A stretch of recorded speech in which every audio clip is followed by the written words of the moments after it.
What if the same technology that's making your life easier is quietly impacting your mental health? Today on Second Opinion, we're unpacking AI and your brain. Is it helping us thrive or rewiring how we think, focus, and connect? Then Medicaid versus Medicare. The confusion could cost you. We break down what every senior needs to know and why Medicare matters. And struggling with shooting pains down your leg? We're decoding sciatica and what causes it and how to finally get relief.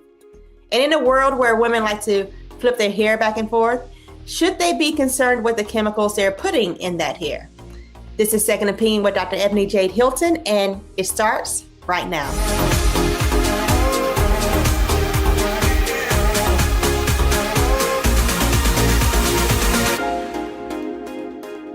First on the show today, artificial intelligence and your brain. Approximately 55 to 62% of U.S. adults interact with AI regularly, from ChatGPT to Microsoft Copilot to GPS and Claude. Artificial intelligence is everywhere. And joining me now to discuss these societal trends and the impact on our brain is Dr. Ivor Horn. Thank you, Dr. Horn. Thank you for having me. It's a pleasure to be here. Look, we need you because you study where medicine, health, and technology all intersect, right? And are you having concerns about the pacing? Like every day I'm seeing a new AI program pop up. Are you concerned about the pace that it's developing and its usage among everyday people? You know, the funny thing is we recognize now that technology is moving at a very rapid pace, and it's moving faster and faster every time. The reality is it's here, it's happening. The question is, what are we going to do now? Like, yes, I am concerned about the pace, but is it going to slow? No. So the question is, how do we manage this new information that we're starting to get? And as far as the new information, are you concerned that ChatGPT, for instance, is going to become the new Dr. Google 2.0? You know, you hear people come into the office and they're saying, oh, well, I searched and this is what I found. What dangers may potentially arise from a situation like that? You know, I learned that it's important to embrace what's in front of people as a provider. And I'll have to say, and this will probably be aging me, but I was there when we started having people come and saying, I looked this up and I have this question. But I learned early in my career that the media and where people are, and the importance of meeting people where they are, to share that information, recognize what they've learned, and then be a part of the process with them because they trust us. And we want them to trust us. And if they are learning this information, I want them to come to me and talk about it. I think what was really important for me, as a pediatrician, I had moms coming to me saying, hey, this is the thing that I saw, and this is the thing that I read about. What does that mean? And then they say, this is the thing that I looked up. And one of the often questions that I get was, people were making decisions about healthcare based on what they could afford. And they were asking themselves, can I afford to go to the emergency room for this cough that I have, or this thing that's going on with my child? I have to make that balance. And it's really easy for me to look something up on the web and to ask ChatGPT this question and get an answer. And for me to help them interpret that, to help them think about what the response is so that they can make better informed decisions with the information that comes to them. So yes, there's information. Yes, I am concerned. And it's important for me to partner with people when they're asking those questions so that they can trust that if they come to me and ask me, hey, this is what ChatGPT said, I'm not defensive. I'm in there with them and I'm saying, well, let's talk about what you read and let's talk about how we can be helpful in that regard. You know, when you mention that, I think about access issues, and I'm from the country, as you can hear. And you know, in rural America, you may not have a doctor's office readily available for you. Right. So the partnership that you speak of may prove to be actually paramount. You know, can we put these types of devices into schools or into libraries where people can have ready access to them and have doctors be able to communicate through these programs with other people?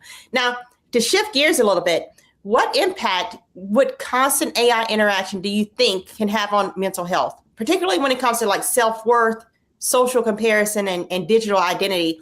Do you think we're heading down a slippery slope, or are we still in a safe zone at this point?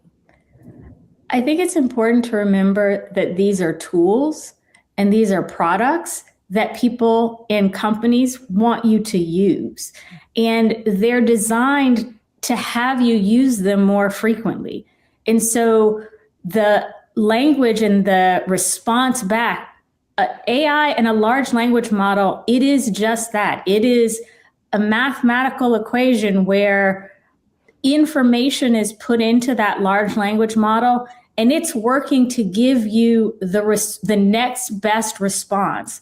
If you think about when you look up something on search, before the AI mode came, you could type in the beginning of the word and then it would give you recommendations for the next words.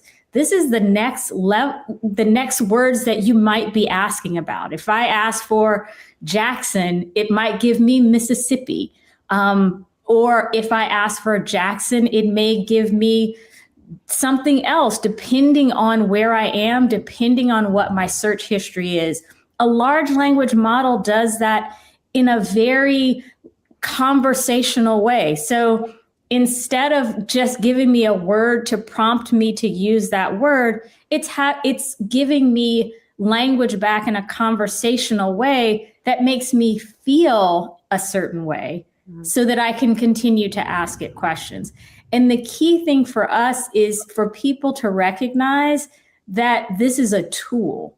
It's not a person. It's a tool that is giving us information, and we should process it in a critical way with that information. And the tool is designed to encourage us to come back to it rather than to go to someplace else. All right. And, you know, in thinking of your line of work, especially as a pediatrician, you're dealing with young adults. For parents who are saying, hey, my child isn't using this just for language and essay and research, right? They're actually using these tools now to alter their images to social media.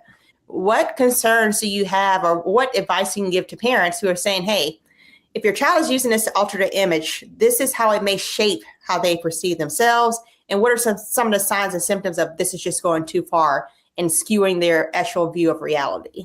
Yeah, I think it's really important. We already know there are experiences that are happening where young people have used ChatGPT or other large language models, and they're getting those responses back, and they're going down to a very dark place that are having negative consequences.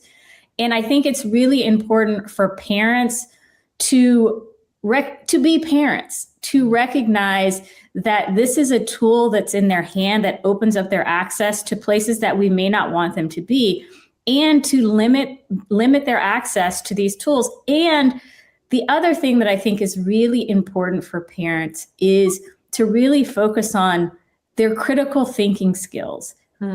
Asking your child questions around, what does that mean? How do you respond to that information?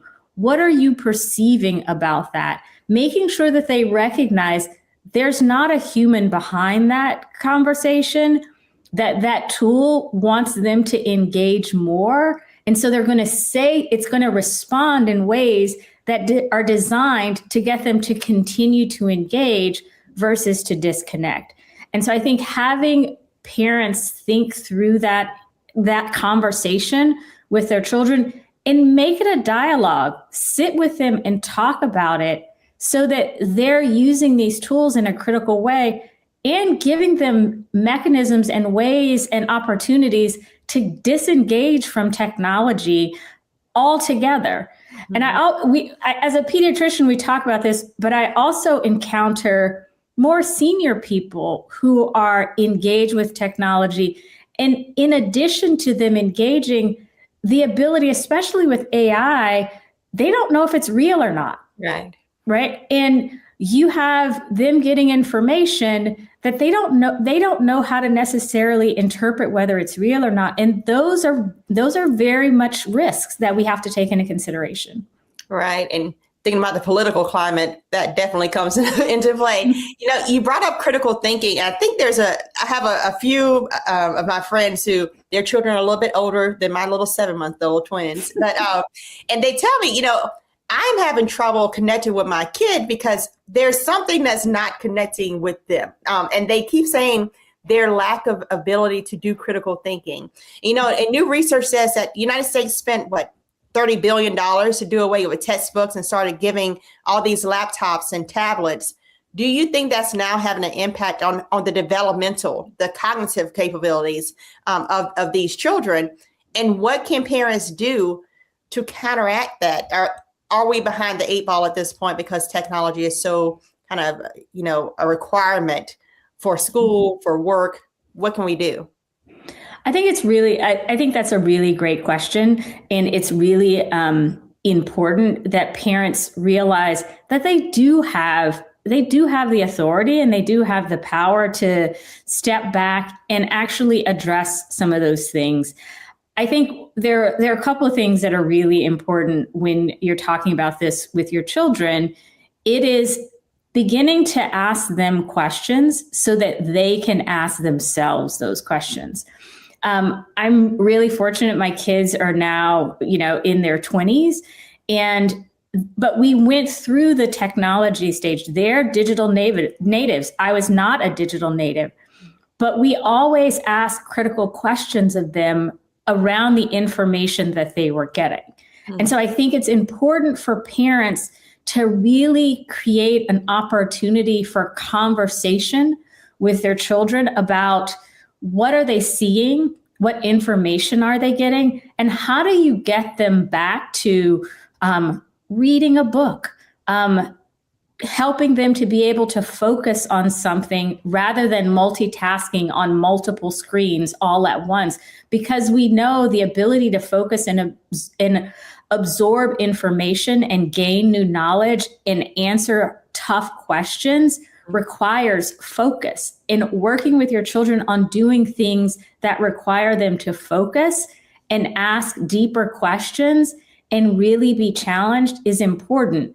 One of the things that these tools do is it takes us away from the steps of a journey of learning. So if I ask a question, it gives me all the information. It doesn't allow me to ask one question, think through that, process through that, ask myself another question, learn more to get to an end stage. It gives me all the information right away. And we don't want to shortcut that journey for people and for children, for adults when they're learning. Oh, you know, my wheels are turning as you're speaking about this. In my pendulum, I'm thinking, well, should I shift all the way to the other side? Should I keep my child away from technology until they're older? But what's the risk of doing something like that? If you're talking to parents, when we estimate by the year 2030 that 729 million globally will be using some form of AI, right? So if you're not teaching your child how to keep up, will they be left behind?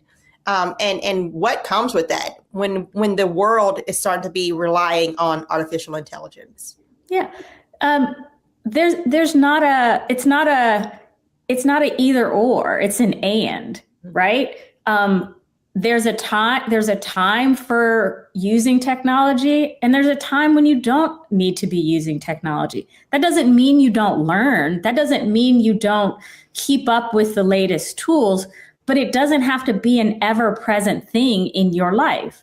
And I think that part is really important for us to think about. How do we put down our technology? How do we make rules in our home around putting down the technology at the table, or putting all the devices away when we're at home and when we're engaging with each other? How are we spending time with each other that's technology free, so that we're asking questions, playing games, board games, using your critical thinking skills. I joke with people. I was like, reading books was, yeah, sure, a thing for me. Yes, we had to read, but my mom would give me logic problems. problems. You know, it's like, oh, you want to do something? Here's a book with logic problems for you to work through. And I think being able to do that with kids and making learning a fun process, making answering hard questions and thinking through things a possibility, because then they'll take that and they'll recognize that AI is a tool.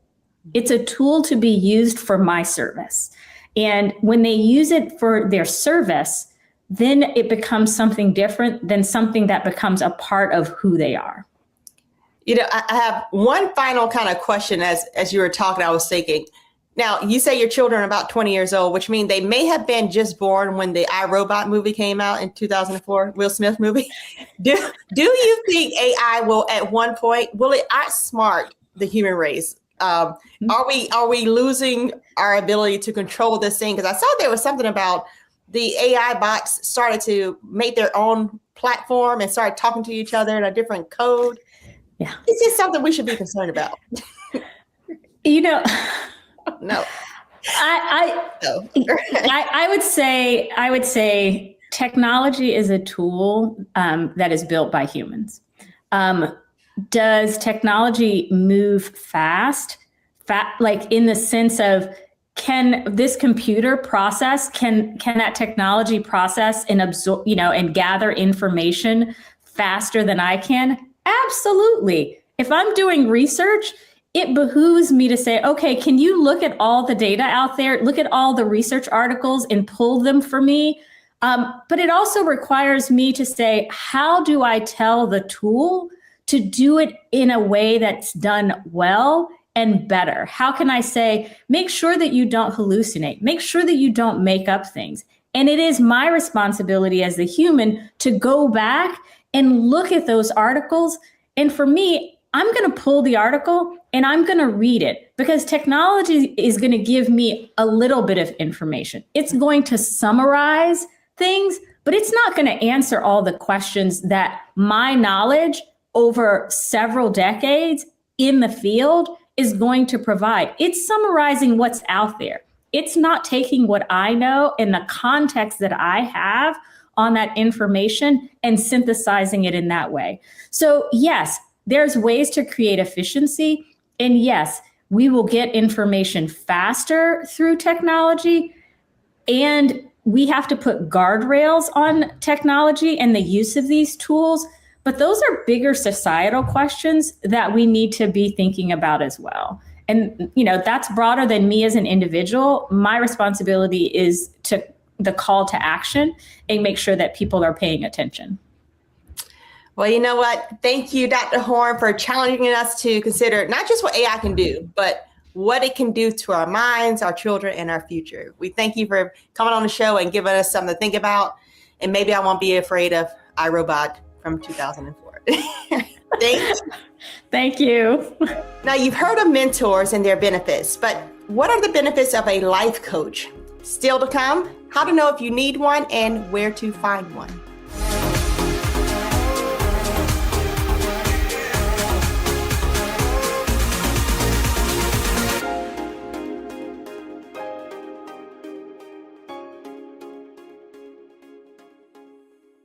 I'm Brittany Noble, Midwest-born, HBCU educated with experience in newsrooms across the country. Well, I've teamed up with Roland Martin to bring to you The Breakdown. This isn't just news. It's our stories, our voice, our community. Join me for The Breakdown Monday through Friday at midday, only on the Black Star Network.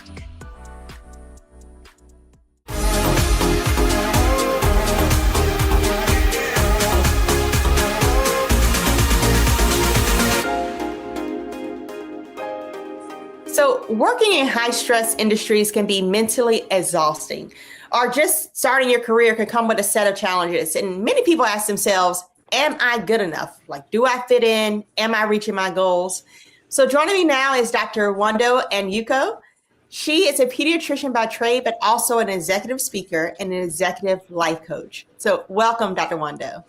Thank you. Thank you for having me. Thank you. And how did you get into this executive coaching? What led you to this field? Well, as you mentioned, I'm a pediatrician by training and have been in corporate and academic healthcare for my entire career. And over the years, I got to mentor and support a lot of young physicians coming up and realized that they were really having a hard time, especially, physicians that look like me. Yeah. The systems were harder, they got harder questions. They got into trouble for things that didn't seem like they should have trouble for. So I ended up supporting a lot of people over the years. I would tell you, I inserted myself into the process, like, what is going on? Why is this person having this issue? And so I realized I had a gift for that, for supporting people in that way. And as I continued my career, I got to be the inaugural Chief Health Equity Officer for a health system a few years back. And, the world, we've known, but the world discovered that Black people had a different experience and outcomes in our health system. So my job was to bring data to it and to support it. Well, one of the things early that was clear was that it was important to have physicians that look like the patients. And a lot of Black physicians and brown physicians were just exiting the clinical workspace just because it was too hard to make it through. And so I decided to go get certified as an executive coach in order really to better support, physicians in that space. And so I started to do that more formally. And it's expanded not just to physicians, but to women, to leaders, to people who are just struggling to navigate the workspace. And it's just been so fulfilling to be able to support people in that way. Yeah, you mentioned race concordance. So for the audience, studies show that if you are a minority patient, if you're a Black patient, that if you had a doctor that is also Black, your likelihood of having better outcomes is improved. So with you being a life coach for those doctors is very important. So what exactly do you do to help keep them, keep us within the medical field that can be so taxing to us as Black doctors? I think the first thing to recognize is that we invest so much of our lives, blood, sweat, and tears really arriving at this point. And when we get into these challenging situations, the first thing that is gone is our confidence. We start feeling powerless. We don't have agency. We're questioning ourselves. And so as a coach, the first thing I do is actually give you space to really reclaim your agency, to acknowledge that you are pretty amazing. You are doing things that a lot of people could not do, have not done, and you are committed and committed your life to really helping people. So first telling yourself the story of your impact, your value, because that is the first thing that gets attacked. And then when you're standing in that power, it's easier for you to see a way forward, to think about what is the next step I need to take. Do I want to get a promotion? Am I just trying to survive in this place? Or do I want to have a bigger platform? But first you have to inhabit your own power, your own agency. And that's what I help people to do as a coach. A coach is different from a therapist or, a mentor or a sponsor. A coach leads from behind, letting people know that the power, the resources that you need are already within you. And we have to ask you the right questions to bring that awareness to the fore. And that's what I do. How do you help them? How do you help them distinguish between, is this burnout or is this simply the wrong environment? Because I think that could be hard to differentiate, especially when you're in this high stress environment. You're thinking, oh, this is how it will be everywhere. But is that true? Do they have to just sit and tolerate it and work through it? Or is it the environment is just completely wrong and they need to uproot and replant? That's a fantastic question, because I've thought about that a lot. And I found that having worked on both coasts and in the middle of this country, you're going to find different permutations of the same challenges everywhere. And therefore, the key is for you to figure out how you navigate the space, wherever it is. Now, there are spaces that are just toxic and you need to get out of. But in order for you to even have the energy, right, to move forward and decide, this is not right for me, I need to go elsewhere. First, you have to reclaim yourself. And that's the first thing, like I said, that I do, which is to ask the question, what is this? Am I just exhausted? And if I'm exhausted, the situation is wrong. So it might be the location, it might be the construct of the way that my day is going, but I need to change something here. And you really need to have the strength from inside to be able to do that. And that's how I help people to start asking the questions. And then as you ask those questions, you figure out, no, I'm pretty good. This dynamic here is not working for me. And I need to either change this dynamic or change this location. But before you can do any of that, you first have to, feel empowered by yourself. And then there are just little steps that you need to take, right? So if you want to, and it's not always burnout, by the way. It's things like, I have been in this department for a while and I want a leadership role, and people keep coming in and getting promoted over me. How do you handle that, right? How do we set you up to get to the next place? It's a lot of questions. It's a lot of putting tools in your hands, resources, connections, helping you to see that what you need for your next best step is already in your hands. That single realization makes the world of difference in the ability to move from either the situation or the location or the position to the next step. I think as you were speaking, I was thinking about agnostic to industry, right? That there's probably a lot of people who are listening here who deal with imposter syndrome, right? Am I just good enough for this environment? Whether that's in medicine, if it's in education, in business. As a life coach, how do you help people in those high stress industries, especially women and minorities, dismantle that internal narrative and that dialogue that goes into this says, hey, you just don't belong here. That's why you're struggling more than what the other people beside you are. I started out working with physicians, and like I said, over time, I've ended up working with women in particular, but also men across multiple industries. And to your point, the struggle is real, right? Everybody, so many people in so many spaces are dealing with this. And I've come around to thinking about it in one particular way. And I think about you being the CEO of you, recognizing yourself as an enterprise, right? So you can pick up this enterprise called me and pick it up and put it down somewhere else, and you would still be responsible for your vision, your mission, right? And your self-care. You're responsible for your brand, your story. How do you share your brand within your team, outside your team, right? How are you building that understanding that whether I'm here or not, this entity is a brand that stands whole, right? And that makes it easier for you to think about yourself in that way, in moving from one location to the other, one situation to the other. If you first understand that you are not a widget, you are not just something that just showed up, you are an enterprise, and you are the resource. You are who they want. And if you don't know that, it's hard for you to tell anybody else that. So the first person you got to tell is you, right? And so I help people in all different, even if you want to start a business, you're like, well, can I really start this business? Other people are so far ahead of me. But what do you bring to the space that's unique to you? How do you recognize your unique value proposition? That skill set is incredibly valuable, whether you're working with one organization or two. So sometimes I'm working with, a group of physicians or doing a workshop for an organization and just telling them, you are the enterprise, right? And you need to understand that so you can take that wherever you find yourself, you'll make it work. And what about those people who say, hey, on paper, it looks like I've made it, right? I remember when I was 28 and there was this recognition of, you have everything at your fingertips. Why do you still feel unfulfilled? What questions should that individual be asking themselves to move them out of that space of feeling kind of stuck to the next chapter of their life? I think that a lot of us find ourselves, we've arrived at this spot where we think, based on our previous dreams, well, I've arrived, right? I've done what I should do. Shouldn't there be more? And honestly, that requires you taking some time to ask yourself, what are those bigger dreams that you want to have? And I will tell you that a lot of us are afraid of those dreams. We are afraid to dream bigger. We're like, oh, well, you're now you're just being greedy, right? You just want more than you should have. You've finished, you're paying your bills and all of that. And, things are kind of steady Eddie. So let's just stay here.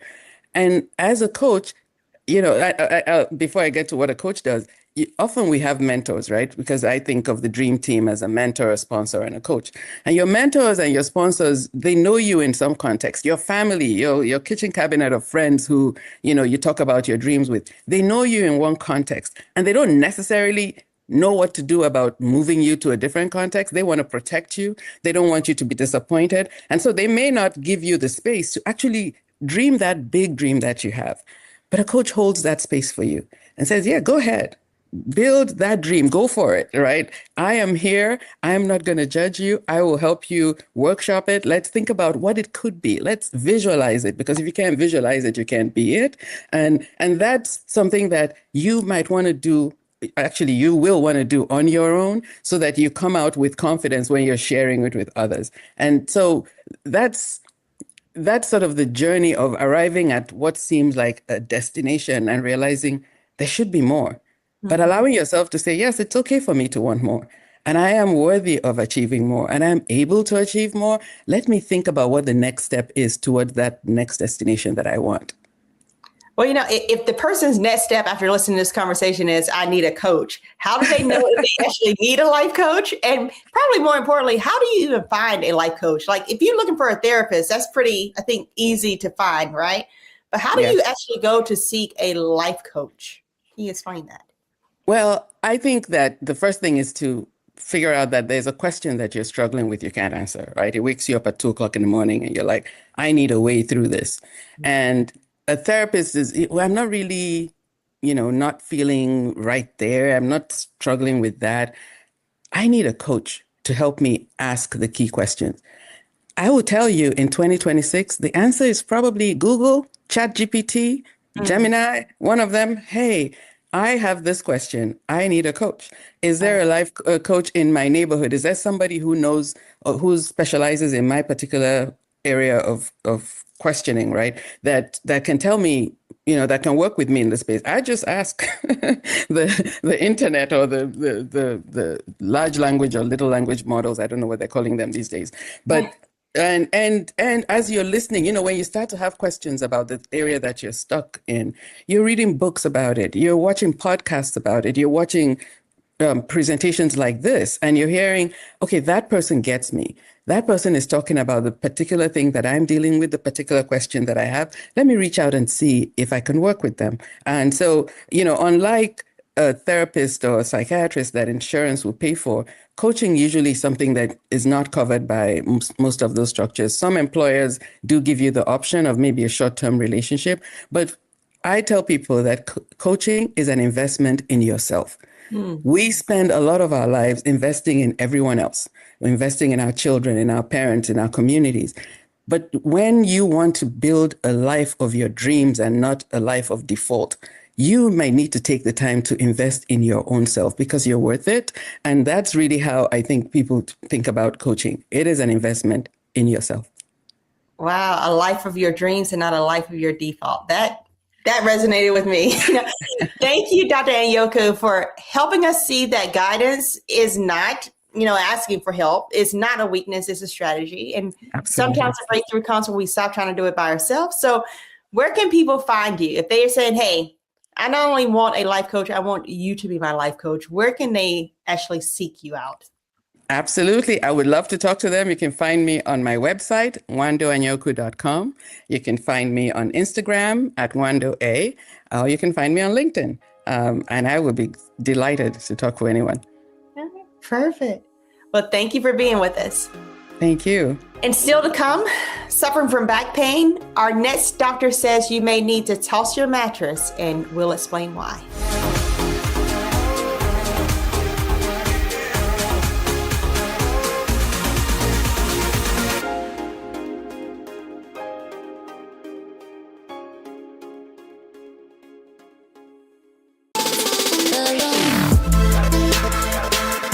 Hey y'all, welcome to The Other Side of Change, only on the Black Star Network and hosted by myself, Rhea Baker, and my good sis, Jamira Burley.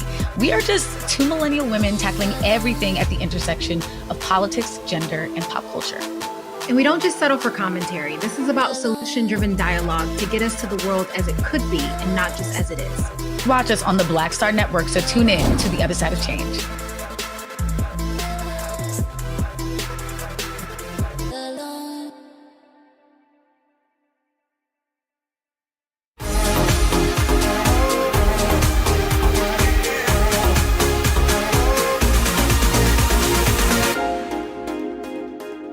Approximately 40% of people will experience sciatica pain at some point in their lives. While it can affect anyone, it's most common in individuals aged 30 to 50, and I'm 43. So joining me now is Dr. Ronnie Bolar, owner of Vital Life Chiropractor.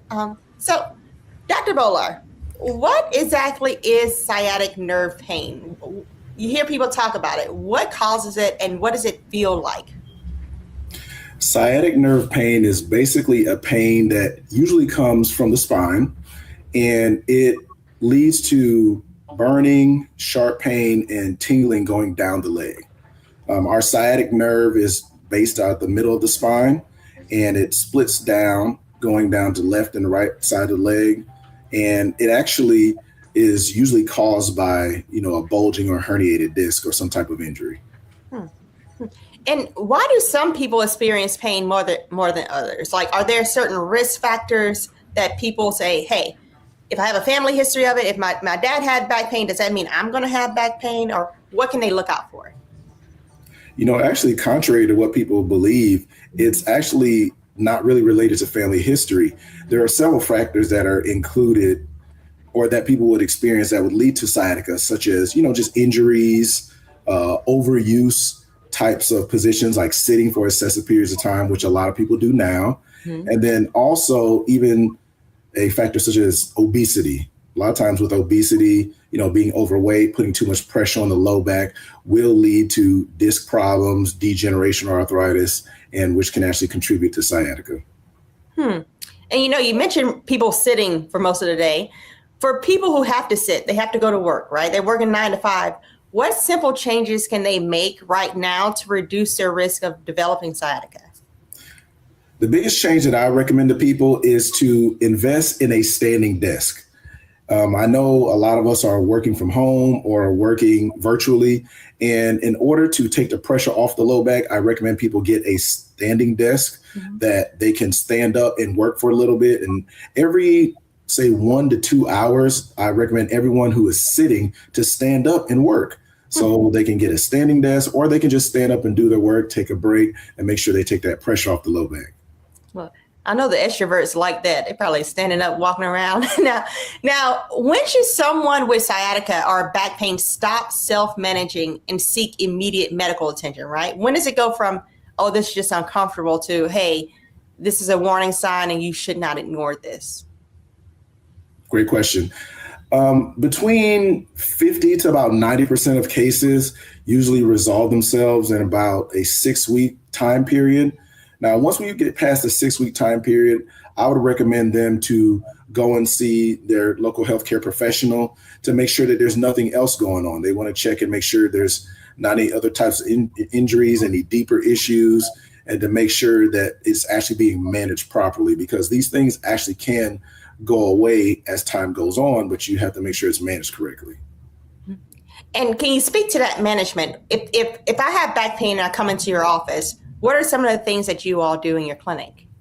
Well, the first thing we do is we're going to do a thorough evaluation, a consultation, find out exactly what's going on, do a history, see exactly what it is that could have caused this. And then we're also going to use some scanning technology to see exactly where the issue is coming from, which spinal level. We're going to be very specific. We're going to check, how your nervous system is functioning in that area. We're going to check the musculature and see if there's any muscle tension in the area. And then even more important than that, we're also going to take some x-rays to see what the condition of the spine is. Because usually in that age range between, 35 and 50, we're starting to see, symptoms of arthritis, disc degeneration and things of that nature. So we want to look at all of that. And then after we gather all that information, then we'll come up with a treatment plan that'll help them get the results they're looking for. And you mentioned the 30 to 50-year-old age group. What is it about that group in particular? Is there anything that the 20-year-olds and the teenagers can do to prevent themselves from being those 30 to 50-year-olds who have to end up saying, hey, can you help me?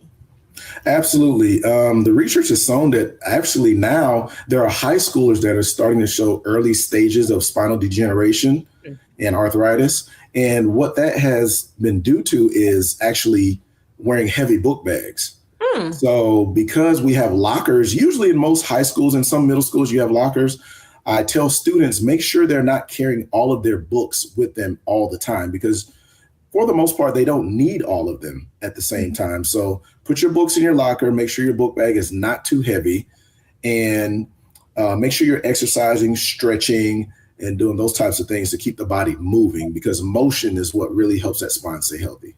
And can you talk about the stretches and exercises? Is it bench press? Now, keep in mind, I don't go to the gym. So when I do little motions, it may be off. But is it bench pressing? What type of exercises and stretches are going to be best for that lower back area in particular? The most important thing you want to focus on is making sure that you have strong core strength. A lot of times we think of our core as like our stomach, our abs, maybe the sides, the obliques, those areas. But your core actually is the entire area. It's from the stomach wrapping all the way around to the lower back. So doing lower back exercises, doing things like planks, making sure your abs and your core is strong, that all works to help strengthen the lower back. Mm-hmm.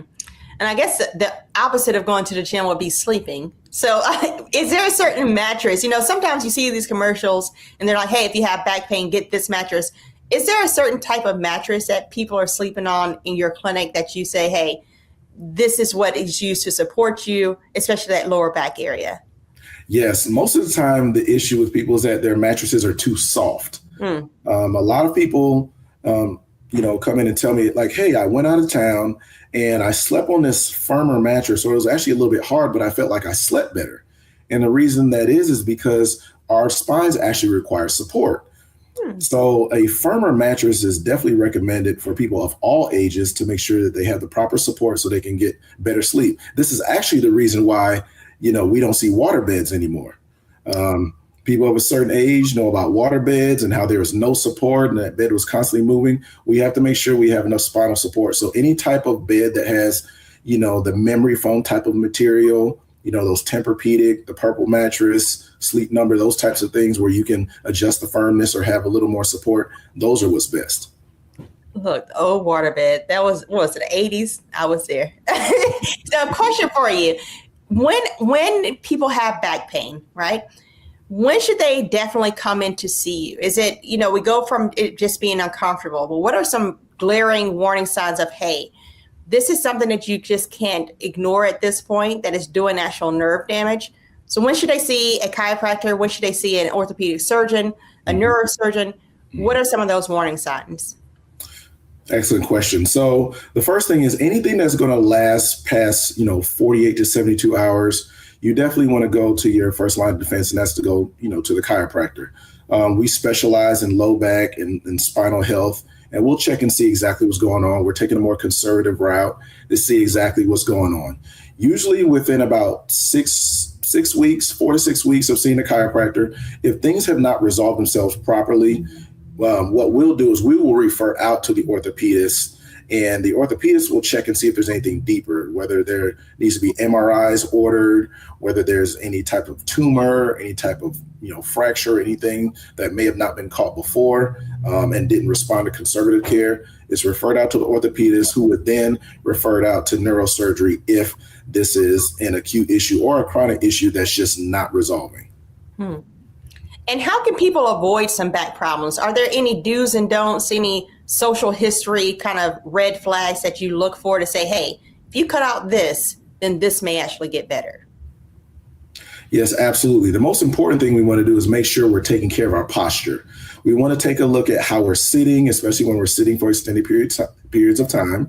And we want to pay attention to how we're lifting things. A lot of times people get injuries from picking things up off the floor, picking up children, reaching back, turning and twisting and lifting all at the same time. We want to make sure we're using our legs more than our lower back so that we're not injuring ourselves. Another thing we also want to do, which we mentioned before, is we want to stretch on a daily basis. We want to stretch ourselves, or, there are actually companies out now that actually will stretch you. There are assisted stretching companies that will stretch you. So assisted stretching, drinking plenty of water, keeping that body hydrated, because the discs in between the spinal bones are actually hydrated with water. So the more water we drink, the better and healthier our joints will be.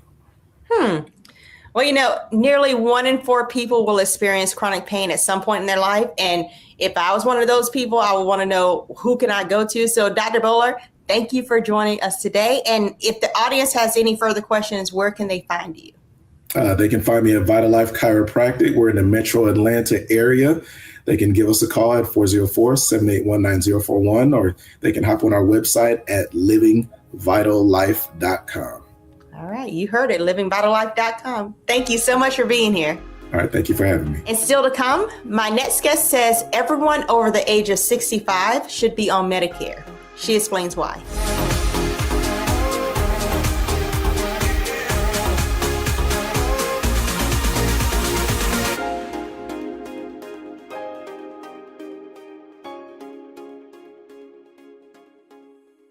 Pull up a chair, take your seat.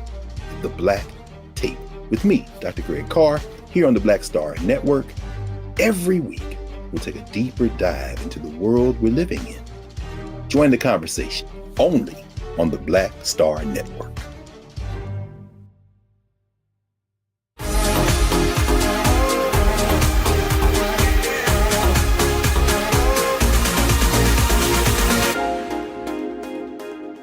There are so many questions and misconceptions surrounding Medicare and Medicaid, namely, what is the difference between the two and who should be taking advantage of these programs?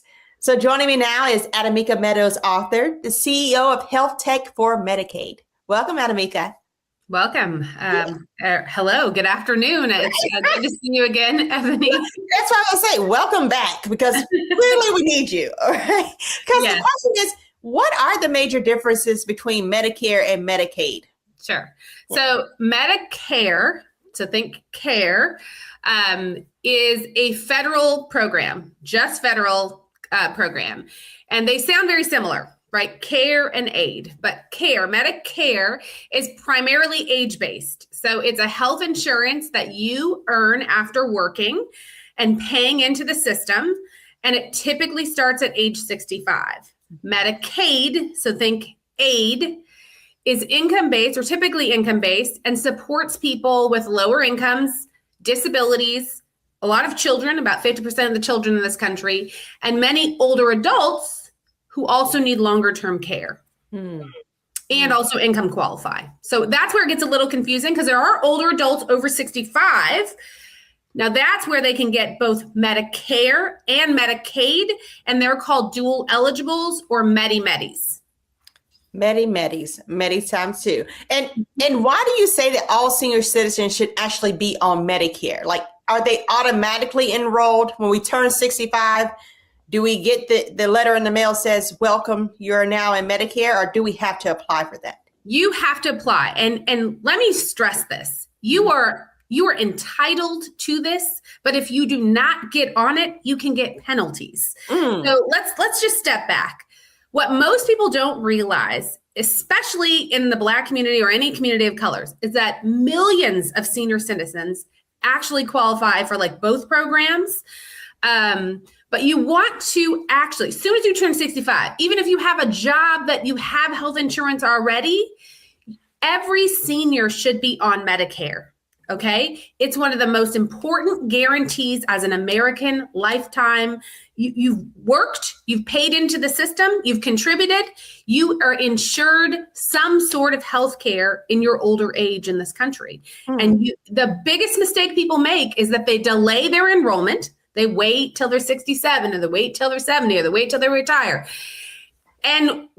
Or they misunderstand their eligibility. So if you're 64, you need to be thinking about, when I turn 65, I need to get on Medicare. It needs to be like the rite of passage. Like when you turn 21, you know what you can do. Right. When you turn 65, like when you turn 16, you know you can drive, or in other states it's 50. But like that should lead to, because what happens is you can get penalized and it can lead to a lifelong penalty. So if you are eligible, enroll. It protects your health, but it also can protect your financial future. Because the biggest thing that bankrupts people, it helps your generational savings. The biggest thing that bankrupts people is their medical debt. And when you say it can penalize you, what is the penalty? Do they send you a bill because you didn't enroll, or how does that work? Yeah, this is where it gets a little bit complicated. There are penalties by each type. So let me just tell you, there are different types of. So there are parts to Medicare, and you'll learn this when you apply for Medicare. So you'll hear Medicare Part A, B, C, D, right? So Part A covers your hospital care. Part B is your outpatient, or basically you going to the doctor's office. Part C, we don't really talk about, but it's for Medicare Advantage. So that's a specific type of, if you decide to go into that sort of a Medicare program. But Part D is really important. This is why every single person who's over 65 should actually be on this program. It is prescription drugs. And so if anything, you want your drug coverage to be at Medicare rates. But you also have rights to enroll. And so the penalties, going back to that, the penalties are different by each part. So the penalties for Part A are a little different than B, that are different than D. But you don't want to have any penalties, right? We don't even need to get into the nuances of the penalties, because if you enroll at 65, you won't have any penalties at all. But you have more rights than you realize. You have the right to clear information. You have the right to compare plans. Nobody should be telling you what plan you need to be on. You have the right to appeal a decision, and you have the right to receive language support and accessibility support. You should not feel rushed or pressured. You should not feel like you need to choose a certain specific plan. Medicare is not a favor. It is not a handout. It is a benefit you have earned. And how do you find an advocate to help you navigate to enroll into these programs? You know, I think that's one of the big things. It's like a mystifying thing of, we hear about Medicaid, we hear about Medicare. It's like, do I do that at my doctor's office? Do I go to the hospital? How do I actually get enrolled in Medicare or Medicaid? Yeah, and it's hard because there are TV commercials, there's all sorts of things. Look, and this is where our community really needs to step up. You don't have to navigate this alone. Every state has free Medicare counseling programs, and they're called SHIP programs, State Health Insurance Assistance Programs, right? They are free trained counselors. They're paid for by the federal government that help you compare plans at no cost, right? So every state has to have that. But this is where most community centers or churches, you can go to lots of trusted folks that you believe in. A lot of people are a part of organizations. Utilize the people that you trust, your trusted messengers, to help you walk through this process. But every state does offer this for free at no cost. And this is not something where you should feel like, you know, Big Brother is behind something. This is a benefit you have earned. Now, I will not, say that there are, plans trying to lure you one way or another. That's why there are TV commercials, there are billboards on the freeway, et cetera. But I want you to know, this is where your family members can help, your neighbors can help, your churches, your pastors. This is where our community really needs to come together. And that's why I'm here today. I want to make sure that people understand, because one medical event can wipe out your generational savings. Mm-hmm. And so the sooner you are on these programs, the better. Even if you're working, Medicare can be your primary or your secondary insurance, but you should absolutely have that card in your wallet. And do they have to pay extra money? I think this is what a lot of people may ask is, hey, if I have health insurance through my job, I have to pay for that. Do I have to pay money to have Medicare or Medicaid? So a little different. If you're utilizing the services, you will pay into but to have a card costs you no money, right? And oftentimes, and this is where when you walk through with somebody, a lot of times it's cheaper for people to use Medicare as their primary and their employer as their secondary, because Medicare usually pays at better rates it may give you access to better doctors, better specialists. And this is where it gets to be a little complicated. If you have an employer, they typically know a group of people that are over 65, and they look forward to you using your Medicare because it helps save some money for the company. So they often provide services where they say, if you also have Medicare, please come over here. And they help you figure out no, use our coverage is better than Medicare. Use Medicare first and use our coverage first and use Medicare as your secondary. But typically, if you have an employer, they will walk you through that process so that you don't pay extra copays, that sort of thing. Some people use their Medicare, their employee, they use their primary coverage for their employer, but they use their Medicare for their medications because their medications copay is much cheaper. So that is where it gets a little tricky because each plan and what you choose will determine that. Does that make some sense? It's a little nuanced because it's not like we have one plan. Depends on where you live, what plan you choose. Right. And and if you're listening to this, and let's say I'm 68 and I'm hearing about this for the first time, and I'm thinking to myself, okay, she said I had to do this when I was 65. Yeah.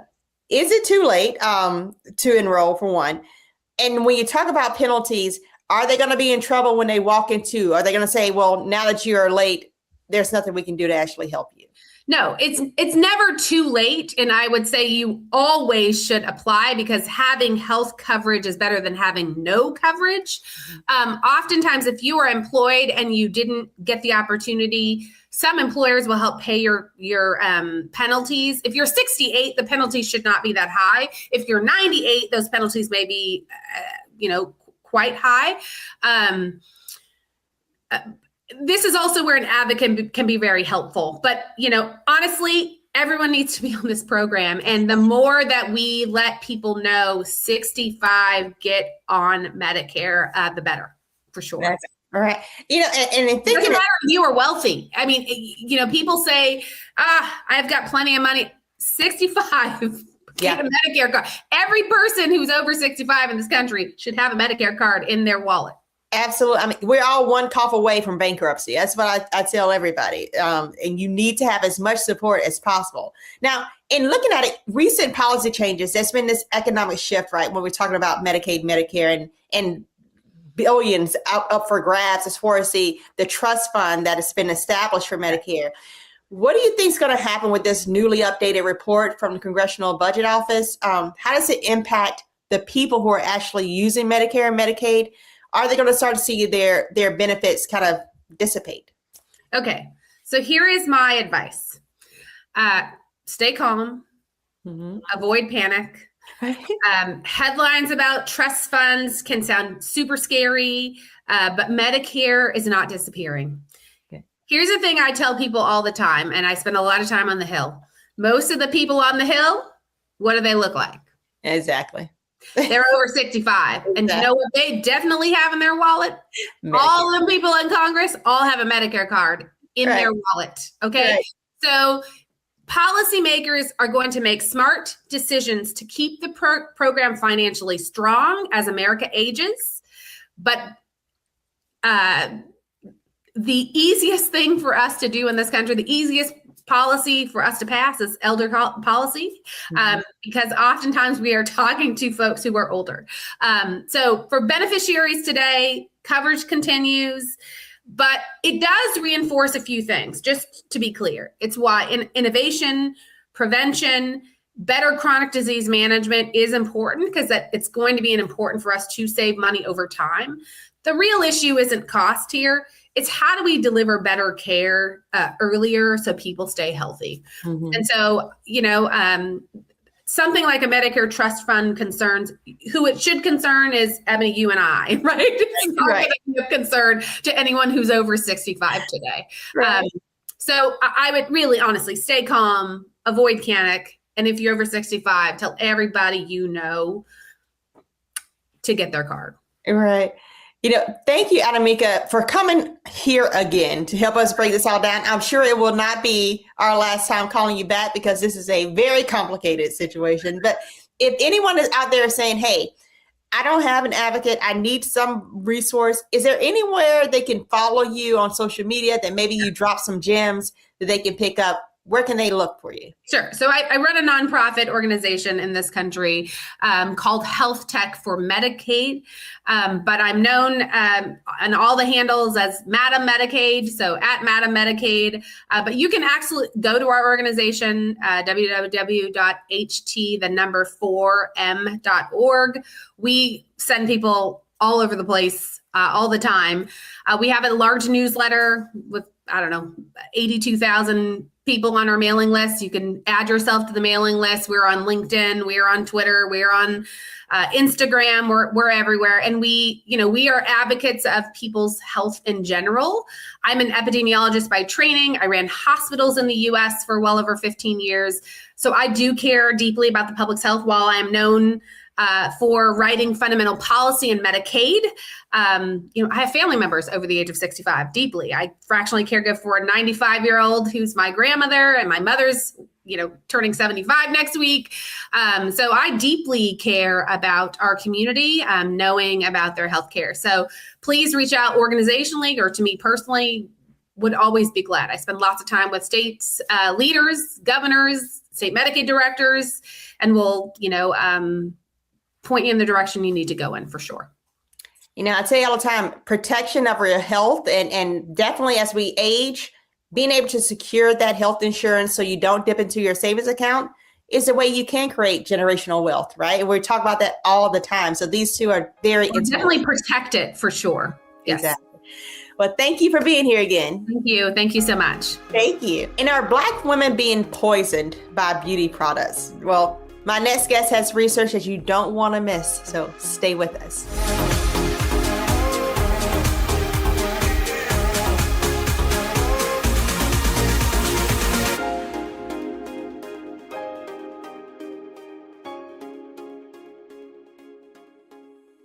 Hi, I'm Dr. Jackie Hood Martin, and I have a question for you. Ever feel as if your life is teetering and the weight and pressure of the world is consistently on your shoulders? Well, let me tell you, living a balanced life isn't easy. Join me each Tuesday on Black Star Network for A Balanced Life with Dr. Jackie.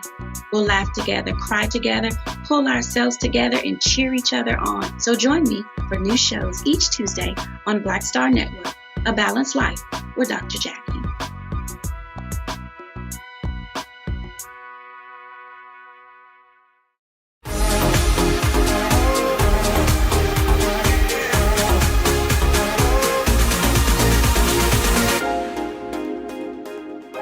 Now, many of us remember the documentary called Good Hair, right? It was produced by comedian and actor Chris Rock back in 2009, and he spent months of tracking and researching the dangerous chemicals and perms that Black women were putting in their hair. Now, new research is revealing that there are some harmful chemicals linked to cancer in hair extensions and braiding products as well. So joining me now is Dr. Lisa Franklin, a research scientist dedicated to advancing environmental health and beauty justice. She's working with Silent Spring Institute. So help us, Dr. Franklin. Thank you for joining us. I am so honored to be here. Thank you for having me on. Yeah. Now, what made you start this research in the first place? So it's very personal to me, I guess you could say. So my research started with just thinking of I was getting training, right? So I started my career at Silent Spring Institute, where I was doing a postdoctoral research fellowship. And I was learning a lot about environmental chemicals, and they brought up this idea that flame retardants were harmful. And at the time, how long does it take for a Chicago person to tell you they're from Chicago? Yeah, so this is where I insert that part. I know growing up on the south side of Chicago, I would frequent the beauty supply stores. And at the beauty supply stores, you would see on the hair, hey, flame resistant, flame retardant. So I'm sitting in a meeting and we're preparing to publish this paper, and it said, hey, flame retardants, we're trying to swap them out from people's couches. And I'm sitting there well, if we don't want people to have them in their couches, why are people openly purchasing them to wear so intimately, such as hair extensions? Wow. And so that was kind of where the question started, and it grew from there, but it really started with that. If you don't want them in the couch, why should it be on my head? Ooh, If you don't want them on the couch, why should it be on my head? And you bring up a big, point. First of all, what dangerous chemicals did you find, and what harms are associated with these types of chemicals? So to date, this is the most comprehensive analysis of hair extension. So we actually went this route of not necessarily looking for specific chemicals, but collecting our data and then asking the data, what's found? What did you find in this analysis? And so we actually found a lot of chemicals that are not typically identified or found in consumer products generally. So we found things like phenol, we found benzoyl chloride, and this category of chemicals called phthalates and organotin compounds. And this is all to say, these are chemicals that have been associated with some pretty bad health outcomes. And when you mention bad health outcomes, can you list them for our viewers? So there's always the big one, cancer, which everyone's very concerned about. But then you think about the fact that there's a lot of folks out there that are suffering with infertility. So some of these chemicals are also reproductive toxicants and are known to cause birth defects. And even endocrine disrupting chemicals were found in this. So hormone disruptors. And is this just synthetic hair? I bet people right now are looking and they're touching themselves okay, is it just synthetic hair? Is it human hair? Where are these chemicals that you speak of? So we tested human hair, we tested synthetic hair, we tested wigs, we tested eyelashes and banana fibers. And the eyelashes were actually made out of silk. And so we tested a wide range of products. So 43 commercially available products. And were they pretty much found in all those products? 41 out of 43 of the products had at least one chemical that was listed as a hazardous chemical on some authoritative list. Now, are these chemicals currently regulated by the FDA, or are there gaps in the oversight that allow these chemicals to be in products that women are thinking, hey, if I'm buying this in a store, someone must have looked at this before and said, this is actually healthy for me to kind of consume? Yeah, there's often this misunderstanding or this perception that chemicals or products have to be tested for safety before they're put on the shelves and before they're put on the market. And that's simply not true. Chemicals, there are thousands of chemicals that are introduced every year into the market without actually being tested for safety. And even when some products may be tested for some health outcomes like cancer, we may not know at that time before it's put on market or when they're doing these testings that it may be a reproductive toxicant or it may be associated with birth defects. And so chemicals are not tested for safety. Usually, we live in a society, we live in a world where it's innocent until proven guilty. So the a chemist comes up with this new formula and can produce this new chemical, and it has this function that some organization or some manufacturer needs. They put it in their products, and then later on there's some recall, or they found out later that these chemicals are toxic. And I think it's a bit backwards, but that's just the state of how chemicals are introduced. It's one of these things too. I think a lot of viewers will say, okay, if I wear braids for a long time, right? We hear about protective styles, particularly in the summertime, we're wearing our braids. Is it related to how long you have the braids in, right? How long it comes into contact with our scalp? Does that increase the chemical absorption? Or, if I have it only for me to go to Mexico or to Jamaica for my girls trip, then I should be okay. Yeah, cumulative risk is something that I mainly tell folks to focus on. So we're not just introduced to one chemical that's in one product at one time. It's like we're using multiple products. I know today so far I've probably used 7 products, And so if you're thinking about it, each one of those products contain multiple chemicals. And so I think about just mitigating the risk. So for now, if you want braids, you may not know exactly what chemicals are in the braids for now because that information is just not publicly available. But to some degree, you have some autonomy when it comes to those personal care products that list the ingredients. And we know based on our prior research that when consumers or users of these products do intentionally select their products based on ingredients and avoiding certain ingredients, they can reduce their exposures to those chemicals that they are trying to avoid or similar chemicals. Now, is it one of these things where you hear people say, hey, boil your water, right? We have a water advisory, boil your water in order for you to drink it.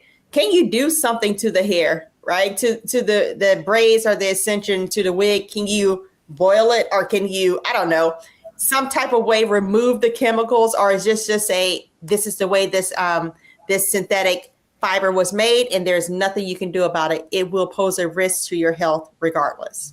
To our knowledge, there's no evidence that any type of rinse or washing can completely remove any chemical or completely eliminate risk of exposure to chemicals. However, with our study, we did do a simulation of an apple cider vinegar rinse or vinegar rinse of some of the synthetic braiding hair. And based on our findings, there is limited evidence that doing some type of rinse can remove some of the chemicals, but definitely not all. It's just a small amount of some of the chemicals that are removed from the product when doing the rinse. And what about chemicals? You know, we talk about the hair in the synthetic wigs and or human hair, but what about chemicals that are in our shampoos and conditioners? You studied those too, right? Yes. So is there any advice on the labels that we should be looking at on these packages to see, should I get this one or should I not? Yeah. And so going back to the question about rinsing and washing, I do know that some folks will say with their human hair samples, for example, is, hey, well, I rinse my hair or wash my hair before I install it. But the shampoos and the conditioners and whatever treatments you're adding to the human hair may have chemicals in it that have their own associated risk. And so to answer the question around what should you look out for in those, I typically go for saying, like, I'd like to suggest going for fragrance free, though fragrance is very difficult to avoid in products. I know that, for instance, I've gone to the store and tried to shop fragrance free for my hair products. Couldn't find a product. Could not find one product in that store that I went to. So it is very difficult to shop fragrance free because a lot of these products that are used in hair always have some fragrance added to it. But other chemicals to look out for would be parabens and also things like formaldehyde releasers. One of the most common formaldehyde releasers is dimethylamidate. And the reason why you would want to avoid formaldehyde releaser is because we know that these are chemicals known to release formaldehyde, which is a known cancer-causing chemical. Wow. You know, given that Black women in particular are disproportionately using these products, are we looking at this as a broader environmental justice issue? And what do you think needs to change at a policy level? Yes. So we know that all folks who wear hair extensions should raise an eyebrow for them, but also Black women are one of the largest consumers of these products. We know that Black women are disproportionately exposed to some of the chemicals that are in these products.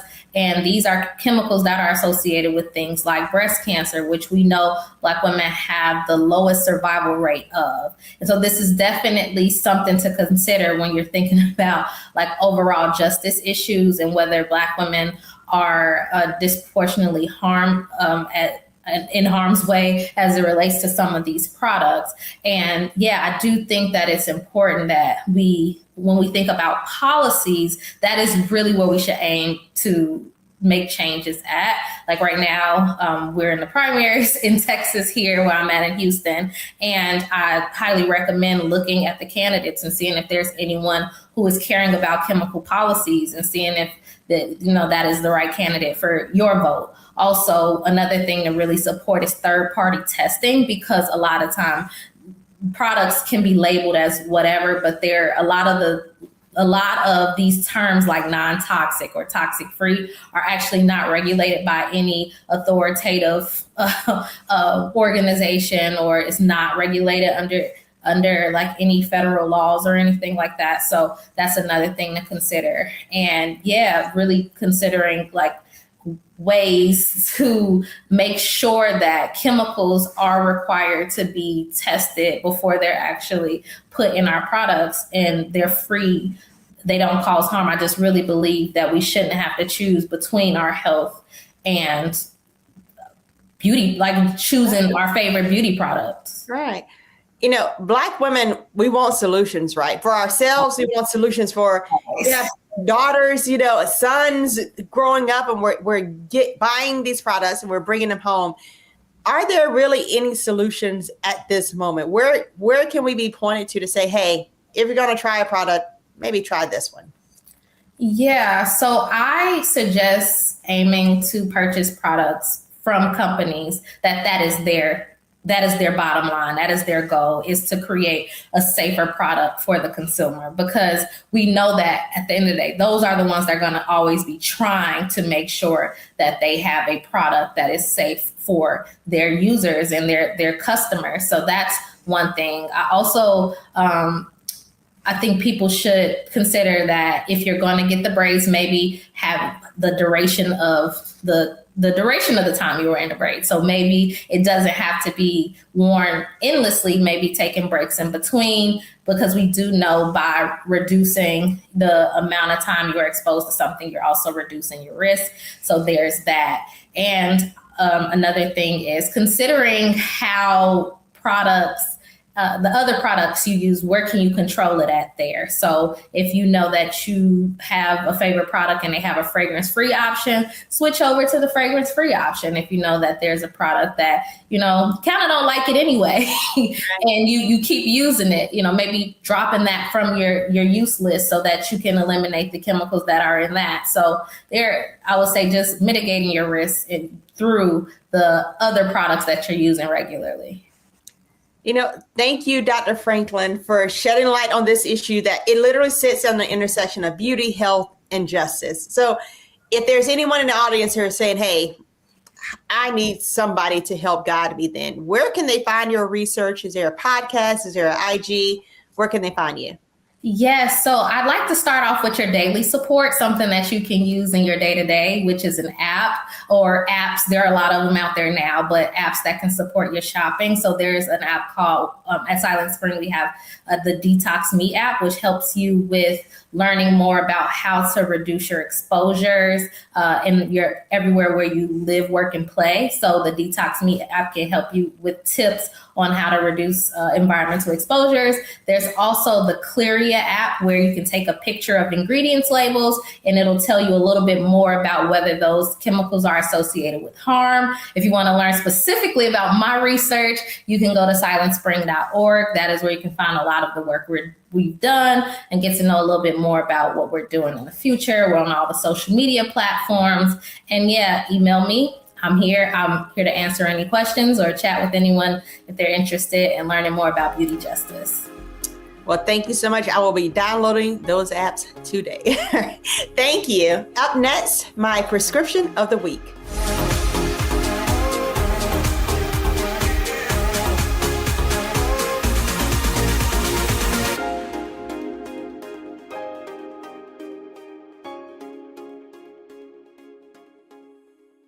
I'm Brittany Noble, Midwest-born, HBCU educated with experience in newsrooms across the country. Well, I've teamed up with Roland Martin to bring to you The Breakdown. This isn't just news. It's our stories, our voice, our community. Join me for The Breakdown, Monday through Friday at midday, only on the Black Star Network.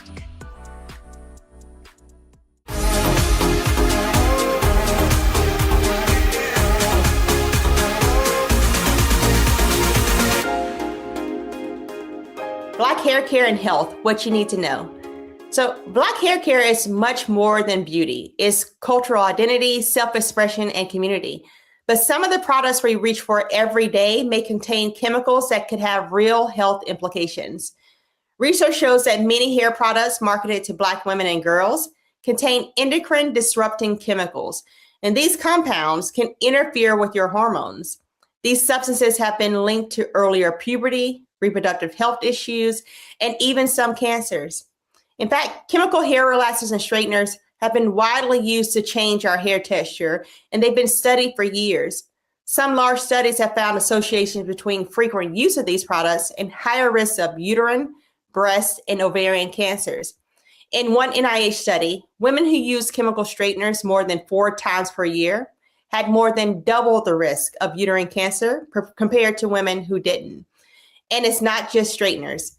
Analysis of thousands of personal care products marketed specifically to Black women found that only a small percentage were rated low hazard, meaning most contained ingredients with potential toxic effects. Some products have been linked to higher exposure to hazardous chemicals like phthalates, parabens, and formaldehyde-releasing agents, all of which can disrupt hormone and reproductive health. Even synthetic braiding hair, often thought to be safe protective style, has raised concerns.